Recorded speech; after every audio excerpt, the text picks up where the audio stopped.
les traigo hoy día un tema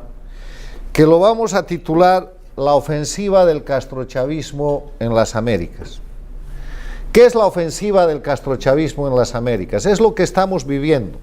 Es esto que estamos viendo pasar en Colombia, en Perú, en Ecuador, en Bolivia, en Argentina, en Brasil, en Paraguay y en los propios Estados Unidos,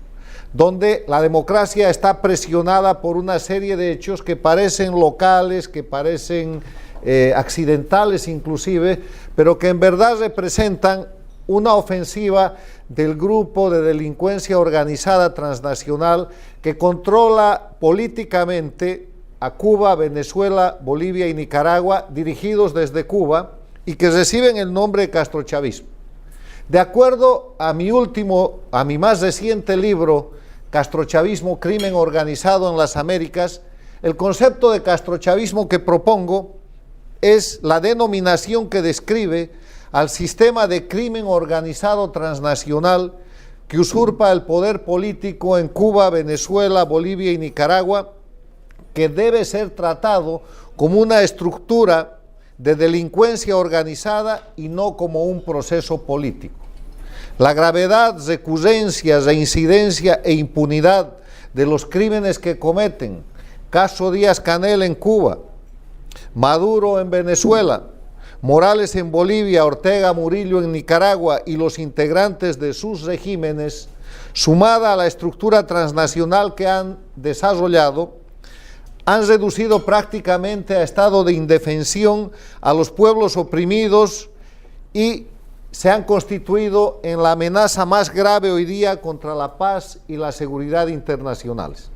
Entendiendo ese concepto, porque ya no vamos a volver a describir cómo se crea el castrochavismo, ni no, observar que el castrochavismo son estos cuatro regímenes que dictatorialmente oprimen a Cuba, Venezuela, Bolivia y Nicaragua, que tienen una dirección que está en Cuba y que tienen un sistema de organización transnacional que ayer mismo les ha permitido reemplazar en la Comisión de las Naciones Unidas para los Derechos Humanos la representación de la dictadura castrista de Cuba por la representación de la dictadura castrochavista de Venezuela, una verdadera vergüenza. Entendiendo que este es el adversario de la democracia en las Américas, tenemos que ver qué es lo que pasaba antes de que hace 3 o 4 semanas se presenten esto que llamo la ofensiva del castrochavismo. Pasaba que teníamos a Cuba en un periodo especial muy grave, con una crisis económica terrible, no tienen gasolina, no tienen combustible, están aislados del mundo, están sufriendo los efectos de su fracaso y de los crímenes que cometen. Teníamos una Venezuela con una crisis humanitaria extraordinaria, con una situación de desestabilización total, con una dictadura prácticamente cayéndose frente a un gobierno legítimo liderado por Juan Guaidó y reconocido por casi 60 estados del mundo. Teníamos un Ecuador que salió de la dictadura de 10 años de Correa y que avanzaba y avanza en la búsqueda de sanciones para los criminales que gobernaron ese país durante 10 años. Tenemos un continente en el cual la democracia se está imponiendo,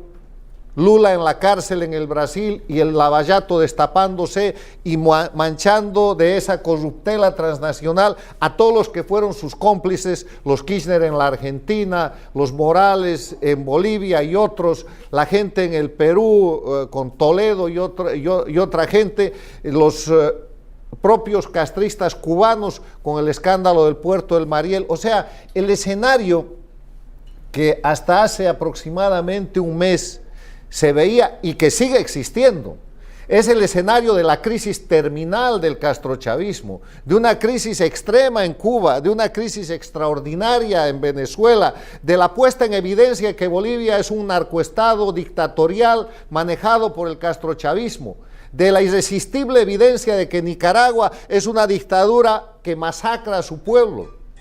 Frente a esa evidencia, ¿qué es lo que sucede? Lo que planean es obviamente una acción que se ha puesto en marcha y que yo denomino la ofensiva del castrochavismo, un contraataque para desestabilizar a las democracias en las Américas y que se ha puesto en marcha más o menos en el siguiente orden.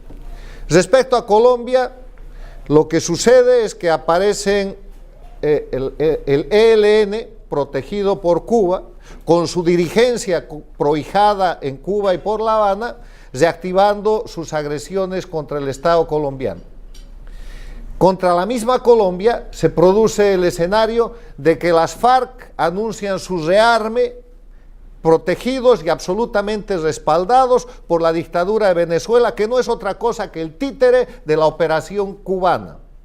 Y tratan de generar inclusive un conflicto fronterizo, poniendo ese tema como una amenaza a la paz y la seguridad internacionales y como una posibilidad de conflicto entre Colombia, la agredida, y Venezuela, la agresora, digitada por Cuba, con la operación de los que siempre fueron operadores del castrochavismo, las FARC, base de la guerrilla armada y de la producción de cocaína y de narcotráfico en Colombia. Producida esa agresión, vemos cómo las cosas se tensionan en la Argentina y que un grupo criminal señalado por haberse apropiado y haber producido corrupción por más de 100.000 millones de dólares, el grupo Kirchner, logra reactivarse y hace aparecer un candidato que ha sido señalado como un prestanombre, como un palo blanco, que es Alberto Fernández, que gana unas elecciones primarias al presidente argentino Macri y que pone en marcha el retorno del castrochavismo en la Argentina, encubriendo a Alberto Fernández a la candidata a la vicepresidente, que no es otra cosa, no es otra persona que Cristina Kirchner, que entre otras cosas tiene a su hija curándose en Cuba y que ha sido acusada de innumerables casos de corrupción que trata de cubrir con la impunidad de ganar una elección. Vemos cómo en el Brasil se trata de liberar a Lula y que eso produce un ataque contra la gestión democrática del presidente Bolsonaro, incluyendo el señalamiento de incendios en la Amazonía brasilera, cuando la mayoría de los incendios y la parte masiva de los incendios fue producida por Evo Morales en Bolivia, llegando a quemar más de 6 millones de hectáreas de la Amazonía boliviana. Pero toda la ofensiva se produce sobre el Brasil cuando el autor de ese ecocidio se llama Evo Morales para ampliar sus cultivos de coca y cambiar el mapa electoral en Bolivia. En esta contraofensiva vemos cómo en el Perú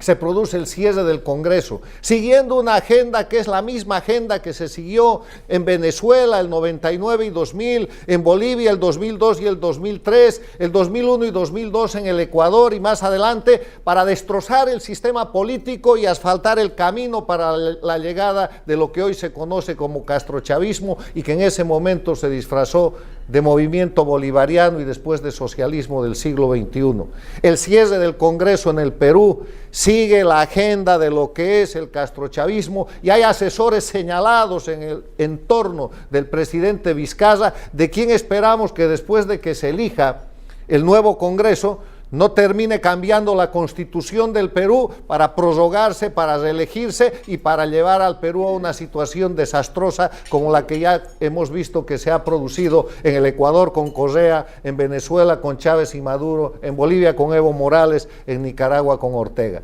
Pero hay más. En las últimas semanas hemos sido testigos del golpe de Estado que se ha perpetrado en el Ecuador y que el presidente Lenín Moreno ha resistido y todavía resiste. Golpe de Estado que no ha cesado, un golpe de Estado destinado a reponer el correísmo, a reponer el castrochavismo en el Ecuador, en base a una medida de ajuste económico que tomó el presidente Lenín Moreno, precisamente por el estado de absoluta quiebra económica en la que Correa dejó al Ecuador. Él llevó adelante una medida que ha dejado en suspenso hasta ahora, o ha derogado, para quitar las subvenciones al diésel y a la gasolina. Y eso generó que se ponga en marcha un golpe de Estado que estaba técnicamente preparado y que hasta aquí se ha logrado desarticular parcialmente. Pudiera enumerar más casos: la desestabilización del gobierno democrático en el Paraguay, el incremento del narcotráfico en la región, porque el narcotráfico es un instrumento de lucha del castrochavismo, declarado desde los 60 por Fidel Castro y por el Che Guevara, que pedían inundar de droga a Estados Unidos para aniquilar a la juventud norteamericana, y ratificado por Evo Morales en las Naciones Unidas el 2016, el 2017 y repetido a cada rato, de que la lucha contra el narcotráfico es un instrumento del imperialismo para oprimir a los pueblos. Entonces, las democracias en las Américas están siendo atacadas por el consorcio delictivo dirigido por Cuba e integrado por las dictaduras de Venezuela, Bolivia y Nicaragua, y están siendo atacadas con desestabilización, con campañas políticas y publicitarias de asesinato de reputación, de desacreditación, con rumores, con subversión abierta y encubierta, con guerrilla, con narcotráfico. Y ese conjunto de actividades que se han puesto en evidencia en las últimas semanas es lo que yo denomino la ofensiva del castrochavismo. Y descrito esto, que es simplemente realidad objetiva, más o menos organizada para que ustedes la puedan mirar en su conjunto, la pregunta es: ¿qué hacemos? ¿Qué hace la democracia? ¿Qué hacemos los defensores de la libertad y la democrática frente a esto? Primero, un análisis histórico y una comparación histórica. Sostengo que el castrochavismo está en una etapa de acotamiento, de reducción y prácticamente de agonía. ¿Por qué sostengo esto? Sostengo porque, primero, económicamente no hay ninguna base de sustento para la liquidada economía cubana, para la destrozada economía venezolana. Están quemando la casa para pasar el invierno. Nicaragua está en una crisis del mismo tipo, y en Bolivia la crisis económica está siendo disfrazada por el manejo de los datos del manipulado Banco Central, que está manipulado por la dictadura de Evo Morales, que está presentando informes y datos falsos, y por el sostén que da la economía del narcotráfico, porque ese país ha sido convertido en narcoestado. Los 4 países que están controlados por el castrochavismo están en crisis económica, pero además de la crisis económica, tienen una crisis social tremenda. La resistencia crece en Cuba, en Venezuela, en Bolivia y en Nicaragua. ¿Dónde quieren ver ustedes? Y los pueblos están levantándose, manifestándose, siendo reprimidos, con más presos políticos, pero siguen reclamando. El número de presos políticos ya indeterminado ha crecido en las últimas semanas en Cuba, se ha incrementado en Venezuela, se acaba de producir un asesinato político en Venezuela, más allá de los 7.000 asesinatos que ya cometieron y que están certificados por las Naciones Unidas. En Nicaragua hay cerca de 100.000 nicaragüenses asilados políticamente por la persecución que el régimen de Ortega y de Murillo producen, y están ahora esos asilados y perseguidos políticos en Costa Rica. Pero además hay más de 500 presos políticos, hay cerca de 1.000 personas asesinadas, desaparecidas. En Bolivia, durante esto que ha sido la simulación de una campaña para unas elecciones que se celebran este domingo, todo ha sido expresión de repudio popular. Asambleas,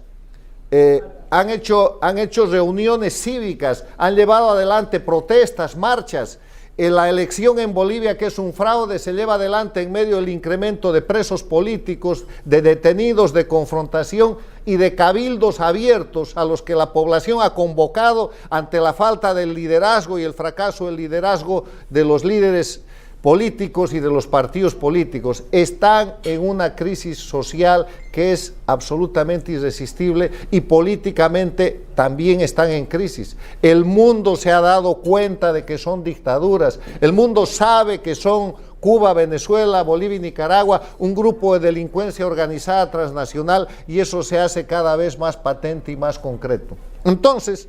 en ese escenario, lo que llamo la ofensiva castrochavista, quiero compararla con lo que fue la ofensiva en el deteriorado y agonizante momento del nazismo en la Segunda Guerra Mundial, en lo que se llama la Batalla de las Ardenas, cuando los ejércitos aliados empezaron a ocupar Europa y avanzaban sobre Alemania. De pronto el nazismo, con toda la fuerza que tenía, llevó adelante una ofensiva que se conoce como la ofensiva de las Ardenas en territorio de Luxemburgo y Bélgica, de Bélgica y Luxemburgo, o que se conoce como el contraataque de las Ardenas también. Y fue un contraataque, un ataque fulminante, paró los ejércitos aliados,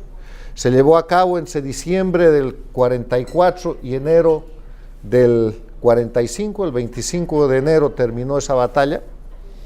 y fue muy grave, muy importante, el nivel de agresión fue extraordinario y parecía que los alemanes contenían a los aliados. Pero perdieron, y perdieron básicamente porque ese era el último esfuerzo que podían realizar y porque la base logística, económica y de las armas que debía sostener ese contraataque no resistió. Además de la valentía, la fuerza y la decisión de los ejércitos aliados que finalmente los derrotaron y que después de eso marcharon hasta Berlín. ¿Por qué pongo este ejemplo? Porque creo ver